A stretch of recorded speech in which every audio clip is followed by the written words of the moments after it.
সিকান্দার রাজায় শেষ টি-20-র রাজা জিম্বাবুয়ে দেশকে ম্যাচ জিতিয়ে যখন ড্রেসিং রুমে ফিরছেন, দর্শকদের ধন্যবাদ জানিয়েছেন, অভিবাদনের জবাব দিয়েছেন।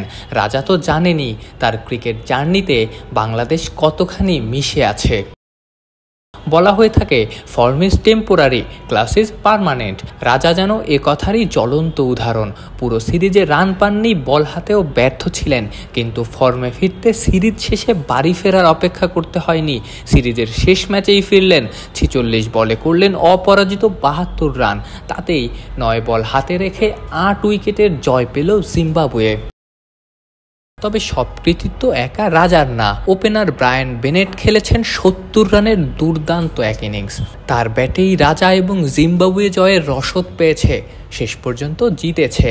যদিও শুধু ব্যাটিং না, বোলিংয়েও বেনেট দারুণ ভূমিকা পালন করেছেন। 3 ওভারে 1 মেইডেনে 20 রানে নিয়েছিলেন 2 উইকেট। মুদ্রার 2 পিঠের গল্প বলা হয়ে থাকে। সাকিব আল হাসান যদি মুদ্রার 1 পিঠ হন, বাকি বোলাররা অন্য পিঠ। এই যেমন শেখ মেহেদী 2.5 ওভারে দিয়েছেন 31 রান। ওভার প্রতি 12.40 গড়ে রান দেওয়া মেহেদীর চেয়েও বেশি খরুচে ছিলেন সাইফুদ্দিন। তার 4 ওভার থেকে এসেছে 55। রিশাদ কিংবা সৌম্য সুবিধা করতে পারেননি।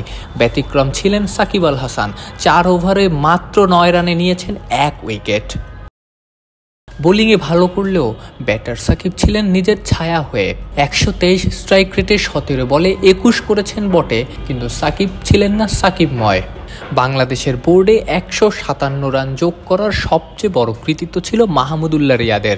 তবে 54 করা রিয়াদের ইনিংসেও প্রশ্নবোধক চিহ্ন দেয়া যায়। 36 বলে 50 করা রিয়াদ পরের 8 বলে রান করেছেন মাত্র 4। তাতেই রান যেখানে 170 হতে পারত, সেই রান আটকেছে 157-তে। বাংলাদেশ দলের অবশ্য আশার খবর, রানে ফিরেছেন নাজমুল হোসেন শান্ত। 28 বলে তার ব্যাট থেকে এসেছে 36। শেষ দিকে জাকের আলী অনিক খেলেছিলেন 11 বলে 24 রানের দুর্দান্ত এক ক্যামিও। আফনান পিয়াল অলরাউন্ডার।